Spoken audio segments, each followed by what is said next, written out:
ஓம் சாயிரா சாயிரா ஓம் சாயிரா சாயிரா ஓம் சாயிரா சாயிரா அன்பே சாயிரா பேரன்பே சாயிரா அகிலம் தளிக்க ஆத்மா விழிக்க அனுதினம் சாயிரா எங்கள் அன்பே சாயிரா ஒன்றே இறைவன் ஒன்றே பூமிக்கென்றும் சாயிரா சரணம் சாயிரா நன்றே செய்து வாழ்வோம் நாம் ஒன்றே செய்து வாழ்வோம் அன்பே சாயிரா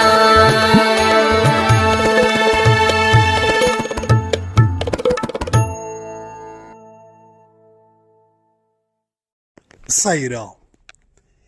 என் உயிரின் உயிரானவர்களே, அனைவருக்கும் இந்த நாள் நல்ல நாளாக அமைய சாயப்பா கிட்ட பிரார்த்தனை பண்ணி இந்த பதிவை நான் ஆரம்பிக்கிறேன்.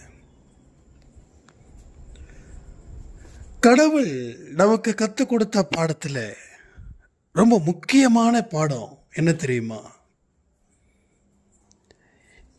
யாரையும் நம்ப வச்சு நாம ஏமாற்றக்கூடாது. இது ஏன் சொல்ற? நாம எத்தனையோ பேரை நமக்கு தெரிஞ்சோ நமக்கு தெரியாமலோ ஏமாத்திருப்போம். அதற்கெல்லாம் கடவுள்கிட்ட நாம மன்னிப்பு கேட்க வேண்டாமா? முதல்ல நாம அதற்கு மன்னிப்பை இந்த பதிவின் மூலமா கேட்டுக்கலாமா? தெரிஞ்சோ தெரியாமலோ நான் யாரையாவது நம்ப வச்சு ஏமாற்றி மோசம் பண்ணியிருந்தா என்ன நீங்கள் மன்னிச்சிடுங்க சாயப்பா அப்படின்னு சொல்லி நீங்கள் அவர்கிட்ட மன்னிப்பை கேளுங்க. சத்தியத்தை பின்னாடி நிற்பவர்களையும் நேர்மையா வாழ்பவர்களையும் தான் கடவுள் விரும்புகிறார். இந்த சத்தியத்தையும் நேர்மையையும் யார் கடைபிடிக்கிறாங்களோ அவங்களுடைய முகம் மலர்ந்த தாமரை போல இருக்கும். அந்த முகத்தில் எந்த குழப்பமும் எந்த பயமும் இருக்காது.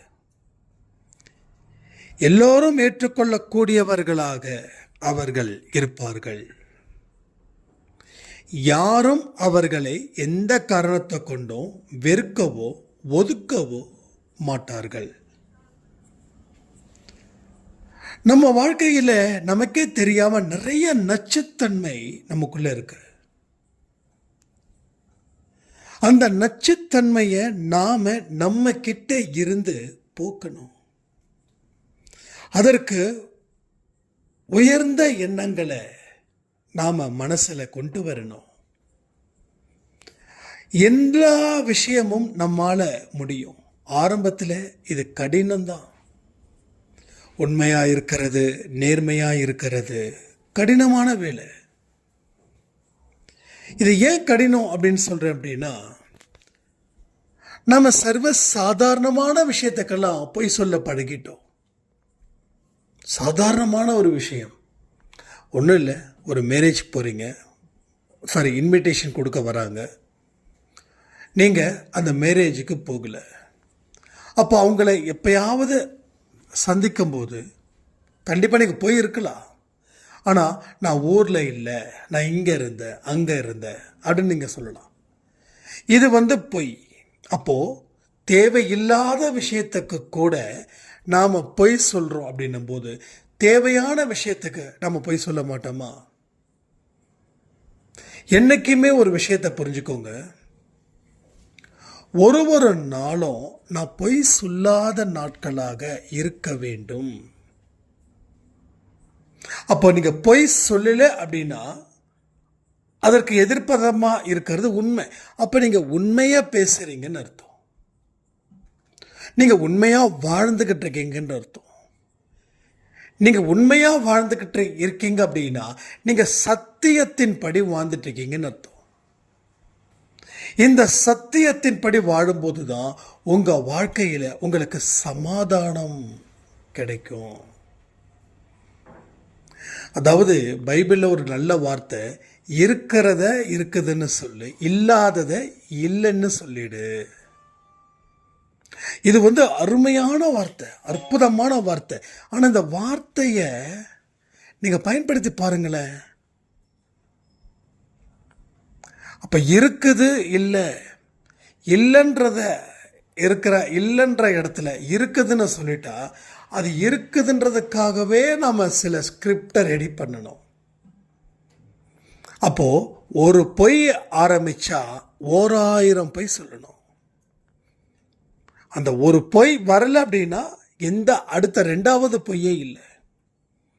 அப்போது பொய்யினால் வளர்ந்து பொய்யினால் வாழ்ந்து நம்ம வாழ்க்கையை கடவுள் காப்பாற்றுவாரா? வாழ்க்கையில் இனி எவ்வளவோ பிரச்சனைகள், எவ்வளவோ கர்மாக்கள் நம்ம ஃபேஸ் பண்ணணும். எல்லா விஷயத்துக்கும் கடவுள் துணை நிற்கணும். கடவுள் துணையோடு தான் நம்ம ப்ராப்ளத்தை ஃபேஸ் பண்ண முடியும். கடவுள் துணை இல்லைன்னா ப்ராப்ளத்தை ஃபேஸ் பண்ணுறது ரொம்ப சிரமம். சில நேரத்தில் ஃபேஸ் பண்ணவே முடியாது.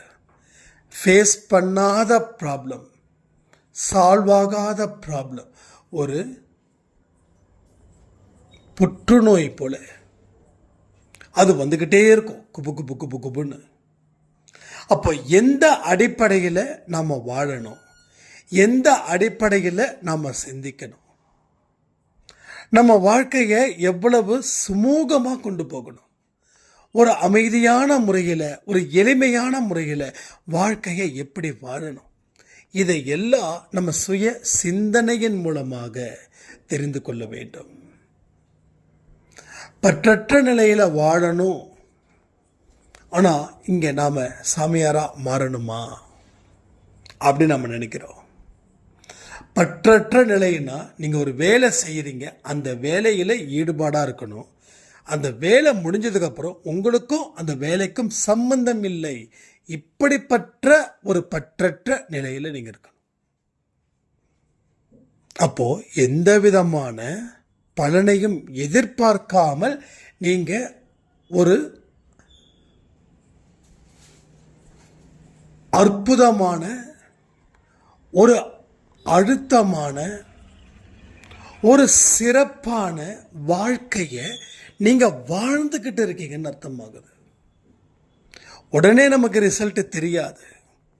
இந்த ரிசல்ட்டை மற்றவர்கள் சொல்லும்போது தான் நாம் எந்த மாதிரியான சூழ்நிலையில், எப்படிப்பட்ட சூழ்நிலையில் நாம் வாழ்ந்துக்கிட்டு இருக்கோம் அப்படின்ற ஒரு புரிதல் புரியும்.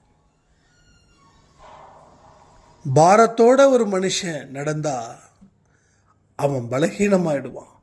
பாரத்தை ஒதுக்கி வச்சுட்டு நடந்தா அவன் பலசாலியாக மாறிடுவான்.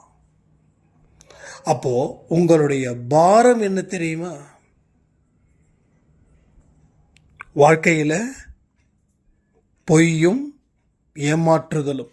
நீங்கள் அதெல்லாம் பண்ணுறது இல்லை, ஆனால் இனியும் அதை செய்யக்கூடாது. எல்லாத்துக்கும் நம்ம முற்றுப்புள்ளி வைக்கணும். முற்றுப்புள்ளி நம்ம வச்சாதான் கடவுள் அதை தொடக்கமாக மாற்றுவார். ஸோ நாம் இன்னைக்கு இவ்வளவு தூரம் அனுபவிச்சுட்டு இருக்கோம் அப்படின்னா நம்ம வாழ்க்கையை நம்ம சரியான முறையில் வாழலை. அடிப்படை ஒழுக்கம் இல்லாத ஒரு வாழ்க்கை, ஒன்று இந்த ஜென்மத்தில், இல்லை போன ஜென்மத்தில், இல்லை அதுக்கு முந்தின ஜென்மத்தில். இதை எல்லாவற்றையும் எண்ணி பார்த்து நம்ம வாழ முயற்சி செய்யும்போது முடிவு அப்படின்றது ஆரம்பத்தின் அடையாளமாக இருக்கும். ஒரு வெற்றியின் தொடக்கமாக இருக்கும். ஒரு வெற்றி பெற்ற மனுஷனுடைய மனநிலை எப்படி இருக்குமோ அந்த மனநிலையில் இந்த ப்ராசஸிங் ஸ்டார்ட் பண்ணாவே அந்த மைண்ட் செட் உங்களுக்குள்ளே வந்துடும். அதனால் கடவுளுடைய வார்த்தைகளை இங்கே எவன் ஒருவன் தன்னுடைய உயிர் மூச்சாக நினைத்து தினம் தினம் சுவாசிக்கிறானோ அவனாலே எல்லாம் கூடும். அவனாலேயே எல்லாமே சாதிக்க முடியும். அவன் எந்த துன்பத்தை பார்த்தும் பயப்படுவது இல்லை. ஏன்னா அவன் தீர்மானமாக நம்புகிறான், கடவுள் என்னை காப்பார், கடவுள் எனக்கு துணை நிற்பார், கடவுளாலே எல்லாம் கூடும் அப்படின்னு. ஸோ இந்த உயர்ந்த தத்துவங்கள், உயர்ந்த எண்ணங்களை வச்சு உங்கள் வாழ்க்கையை உயர்த்துங்கள், உங்கள் வாழ்க்கையை உயர்த்துங்கள். ஸோ எண்ணங்கள் தான் நீங்கன்றது யார்? உங்கள் எண்ணங்களுடைய வெளிப்பாடு. ஸோ அந்த எண்ணத்துக்கு தான் உங்களுக்கு மதிப்பு இருக்கா, மதிப்பு இல்லையான்னு இந்த உலகம் தீர்மானிக்கிறது. பிறரை போல வாழணும்னு நினைக்க வேண்டாம். கடவுள் எனக்கு என்ன சொல்கிறார்? கடவுள் எங்கேயாவது சொல்லியிருக்காரா இப்படிப்பட்ட வாழ்க்கையா வாழணும் அப்படின்னு? அவர் சொல்லியிருந்தா நான் அப்படி வாழுவேன். அவர் சொல்லலைன்னா எனக்கும் அந்த வாழ்க்கைக்கும் சம்பந்தம் இல்லைன்னு உங்களால் தெளிவாக சொல்ல முடியுமா? சொல்ல முடிஞ்சால் நீங்கள் வாழ்க்கையில் வெற்றி அடைஞ்சிட்டீங்கன்னு அர்த்தமாகுது. இதை எந்த அளவுக்கு நீங்கள் உள்வாங்குறீங்களோ அந்த அளவுக்கு நீங்கள் வெளிப்படுத்துவீங்க. வெளிப்படுத்தும் போது தான் உங்களுடைய ஒட்டுமொத்த செயல்திறனும் இந்த உலகத்துக்கு தெரியும். அது உங்கள் வாழ்க்கைக்கு வெளிச்சத்தை ஏற்படுத்தும். இன்னைக்கு இருக்கிற வாக்குத்தத்தம் என்ன தெரியுமா? அவரின் சத்தியத்தின்படி நான் நடப்பேன், அவரின் சத்தியத்தின்படி நான் நடப்பேன், அவரின் சத்தியத்தின்படி நான் நடப்பேன். எந்த சூழ்நிலையிலும் இந்த வார்த்தையின்படி உங்கள் வாழ்க்கையை நீங்கள் வாழணும். அப்படி வாழும்போது உங்கள் வாழ்க்கையில் கடவுள் எல்லா நல்ல விஷயங்களை மட்டும் உங்கள் கண்களுக்கு காட்டுவார். இதன்படி வாழக்கூடிய வாழ்க்கையில் வெற்றி நிச்சயம். சாயின் சத்தியன்னு சொல்லி இன்றைக்கி யார் யாரெல்லாம் பர்த்டே, வெட்டிங் டே செலிப்ரேட் பண்ணுறாங்களோ அத்தனை பேருக்கும் சாய்ப்பாவோட அன்பும் ஆசீர்வாதமும் பரிபூர்ணமாக கிடைக்கணும்னு பிரார்த்தனை பண்ணி இந்த பதிவை நான் முடிக்கிறேன். ஒன் மோர், இன்றைக்கி எல்லாருக்கும் தமிழ் ஹாப்பி நியூ இயர். என்றைக்கும் எப்பையும் சந்தோஷமாக நீங்கள் இருக்கணும், நீங்கள் நினச்சது நிறைவேறணும், உங்கள் கனவு நிறைவேறணும், ஆரோக்கியம் பெருகணும்னு சொல்லி இந்த பதிவை நான் முடிக்கிறேன். ஜெய் சாய்ராம்.